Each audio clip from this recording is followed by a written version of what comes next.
Good evening. Thank you for staying with us on Crossfire. So we've just listened to government spokesperson Eric Iraithe. He says the police handled the Friday chaos in the best way that he thinks they could have. I'd like to get the reactions of both George Msamali and Edwin Sifuna, who are here with me. So, Msamali, let me start with you. What do you think about that reaction by Eric Iraithe? He says the police did the best they could. I believe he also knows that the police did not do the best they could by the way they handled the situation. Remember, as I said earlier, we deployed police officers without proper briefing, because you find that we had a cocktail of policemen from different units under the same command. And you saw what happened that day. And as I said earlier, in such circumstances, the police do not normally go with a decision already made on how they're going to deal with the crowd. If this has been made, the commander is supposed to get to the ground, make an appreciation, and then advise bosses on what he's seeing on the ground, and then come up with a proper way of dealing with that situation. Yes, the people had been stopped from getting into JKIA. That was fine. But after JKIA, when they got back on the streets, I think the best the police could have done is to provide security to the procession until it ends up where they wanted to go and be addressed by their leader. And then after the address, the police then could have ordered the people to disperse. But starting the running battles near the airport, I think, was an operational blunder. And this is something that Mr. Karaidi should have accepted, because in such circumstances, we don't do things like that. Lobbing tear gas to a crowd that was not violent. These were people that were just happy going to welcome their leader. I didn't see anything wrong by allowing the procession to take place, because it's something that is legal. It's allowed by the law. So, okay. But on the other hand, he also says the police had good intention. He says they didn't see any policemen out there who looked like they were out to have a confrontation with anyone. And as a matter of fact, he's alluding to the fact he's alluding to the resistant movement apparently pointing fingers at that as well. What are your thoughts? I don't think he talked about this being the first time that we've seen police going to deal with crowds unarmed. I think this is something we've been shouting about, because the book says very clearly that it's only a very small number of policemen that are supposed to carry firearms for self-defense in case the situation gets out of hand. But in the recent past, we've been seeing policemen going to do crowd control armed with AK-47. This is something that was not supposed to happen. And until we started making noise, this is now when we've seen that the number of policemen that carried firearms in this time, the number was at least controlled. We did not see every other policeman having a firearm. And I think that one I agree. Probably the police had a good intention. But the subject matter here is, why did we have police stopping the procession taking place in the first place?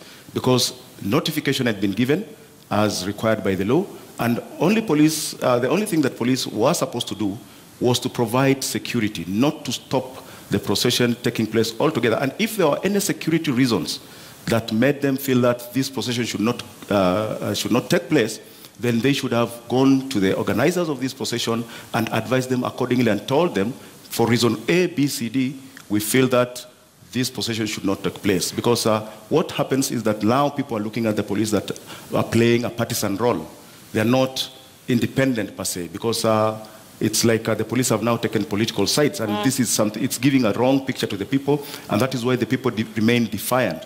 But if it was handled properly, I believe what we witnessed on Friday could not have taken place, Linda. Okay, so people lost their lives, and NASA leader Raila Odinga says the state is clearly to blame. Let's listen to what he had to say. 15 innocent Kenyans. They are talking about mob justice. Mob justice, the ordinary wananchi didn't have guns. Most of these people are victims of gunshots. NASA leader. Victims of state thuggery, state-sponsored thuggery. So the government must shoulder the full responsibility. Okay, so Raila says the state is clearly to blame for the loss of lives. Edwin Sifuna is here in studio with me. Sifuna, reactions to what government spokesperson Eric Iraithe had to say. He says NASA just let go of the opportunity to take part in the repeat elections. You're suffering from a lot of trauma. It's like NASA is suspending the rule of law. What are your thoughts? First of all, I don't even want to respond to Mr. Kiraithe. If you hear him talk, you understand that he is part of a very callous and cold-blooded regime that has no value for human life.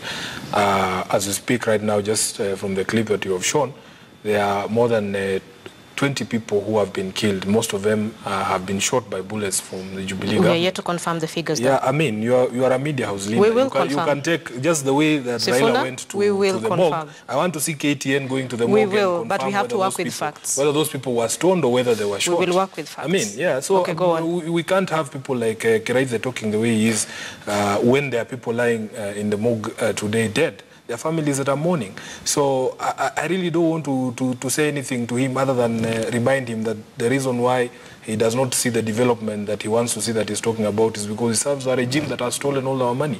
So he can't come here and lecture us about development and how he wants to take. And again, I mean, you see, how you choose to name your political outfit is up to you. There is no thesaurus at the back of the Constitution that shows you that you can call your movement this and this and not that. And the fact that we have called ours a resistance movement, that does not connote anything wrong. I mean, there's nothing illegal with calling yourselves a resistance movement, and we have made clear the things that we are resisting, and we are pushing toward a country where there will be electoral justice. These people do the things that they do because they know we are sitting ducks. They know that we are unarmed. That's why they would show up. They play target with us, with crowds. They shoot into vehicles. You could see the kind of gleeful enjoyment that they were obtaining from stoning vehicles. I mean, what kind of police service is that? And a police service, the police service that we envisage under the 2010 Constitution was one that was independent from the executive. So when you see Kiraithe speaking the way that he is, as if he is the Inspector General of Police, you understand that even the police now have become captured by the Jubilee regime. They're supposed to exercise independent thought, independent action, not being subject or directed by State House on what to do. Okay, so on one hand, NASA leader Raila Odinga says the state is to blame. On the other hand, both President Uhuru Kenyatta and his deputy are pointing an accusing finger on this other side. Could you listen in to what they had to say? Wachache watubomolee inchi. We have a constitution and we are a nation that is governed by rules and laws, and we must all abide by it. And asking people to respect that is not going overboard. And we shall demand that we must continue to be a nation that is guided by our constitution and that lives within the rule of law. We will not allow this country to go the slippery route of anarchy and chaos and violence and division and sectarianism and tribalism. We will stand firm to keep Kenya together. Right, so that is President Uhuru Kenyatta and William Ruto on what is currently going on in the country. Sifuna, one would ask, is there no other way of addressing the grievances that probably NASA has? The president is alluding to following the rule of law and the constitution. NASA has formed the National Resistance Movement. Is there any other way? Is there any other option? You see, Linda, one of the things that I don't understand is the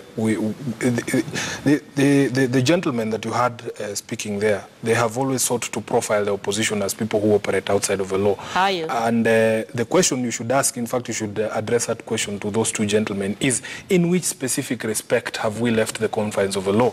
It is still constitutional, it is still legal in this country to hold processions. It is still legal and constitutional to receive visitors at the airport. It is still legal and constitutional to constitute assemblies to discuss the matters that affect you. It is still legal to say, I'm going to boycott Safaricom and I'm going to boycott the other products. I mean, so where have we gone outside the Constitution? Where have we gone outside the law? There was violence on Friday, but we need to address the source of the violence. The source of the violence is the two gentlemen who are speaking there. They're the ones directing the police to shoot at innocent protesters. So, I mean, when they say these things, it is very infuriating, because even from the media we get a sense that you have bought into their narrative, but you need to pose, because the questions you're asking, I would expect that you would pose those questions to them. They are the source of the violence. The people lying in the morgue today are lying there because of Uhuru Kenyatta and his police, his killer police. It's not us.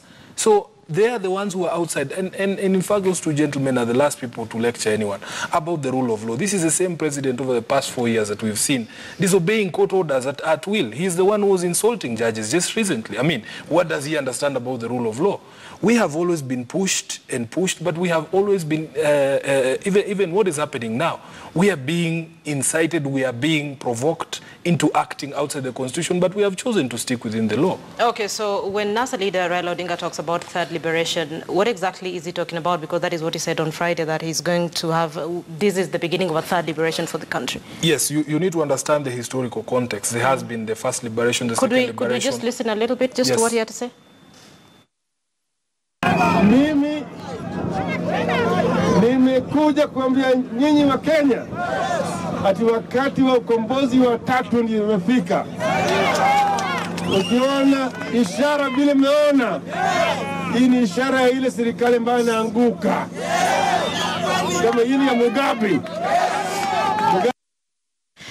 Okay, so before we speak to Sifuna as well on the third liberation, let me bring in George Msamali. George, government spokesperson Eric Kiraithe alluded to the national resistance movement, and now Raila is talking about the third liberation. And government spokesperson was mentioned actually that when you have a group that forms a national resistance movement, it makes it very difficult to quote-unquote deal with them. What are your thoughts? I think the resistance movement is a political outfit, just like any other party. And I don't see any danger to it.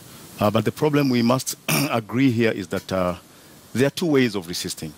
There's one that is non-violent, and as Sifuna has explained, they have decided to use non-violent means for their movement to resist. They are boycotting products, and there are other things that will come along the way.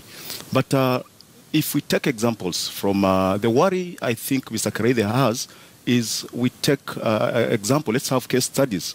For example, in Sudan, we had the South Sudanese Liberation Movement. And at some point, from the Sudanese Liberation Movement, we had the SPLA, Sudanese Liberation Army. In Uganda, it started as a movement, NRM. And at some point, there was the armed wing now that came in, that was the NRA, National Resistance Army. And I think this is the worry that Mr. Kiraithe is talking about. Probably thinks at some point, maybe the NRM will decide to have an armed wing, which will go out now to fight the government using, let me say, armed resistance. This is the worry that Kiraithe is alluding to, and I believe it's not far-fetched if we go by examples of the countries around us that started with having movements for liberation and ended up having armed wings. So I think Kenyans should watch this very carefully. We don't want to get to that point whereby people will start having armed resistance in this country. Okay. Sifuna.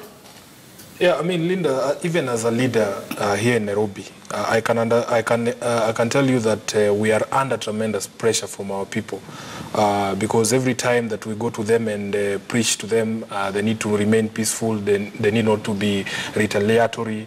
I mean, it is beginning not to make sense to them that you can sit at home and you just get attacked and slaughtered in your own houses. I mean, so even as leaders, we are getting to a point where it is no longer sufficient. I saw Raila Odinga today visiting Babadogo, and even the reactions online to people saying, how can you be telling us to be peaceful at this particular moment? We are being attacked and shot in our homes, and we didn't go out there to look for any trouble. The trouble came to look for us in our houses. I mean, and even if you look at what happened after the elections, there's 3 reports that were produced by Kenya Human Rights Commission, IMLU, and the other human rights bodies that said police were attacking people in their houses. We've seen the same videos from places like Kisumu and in Homa Bay. So as leaders, we are going to get to a point where we can no longer speak to our people, and that whatever it is that we say will not be listened to because it doesn't make sense to them. I continue to tell my supporters here in Nairobi to stay peaceful, but at the end of the day in the morning, they're calling me, or even at night, you are receiving messages and say, Mheshimiwa, we are being attacked, please do something. I mean, what are we supposed to do? If the state whose responsibility it is to protect the people will not be able to do it, this is what is pushing people to start thinking that probably we need to be able to defend ourselves. And clearly, Sifuna, that is not a place where the country wants to get to. So, I mean, and it would be interesting to listen to what President Uhuru Kenyatta had to say at the burial of the late Bishop Cornelius Korir on peace. Let's listen to that. Twaweza na ni haki kutafautiana kisiasa kwa sababu hiyo ni hali ya demokrasia. Lakini tofauti zetu za kisiasa tusisababishe zilete umwagikaji wa damu au chuki kati ya wananchi wa jamhuri hii yetu ya Kenya. Na mimi kama rais, mimi naapa ya kwamba nitatumia mbinu zote ambazo ninazo na nguvu ambayo Mwenyezi Mungu atanipatia kuhakikisha ya kwamba tuko na amani na umoja katika taifa letu la Kenya. Kwa sababu amani na umoja ndio msingi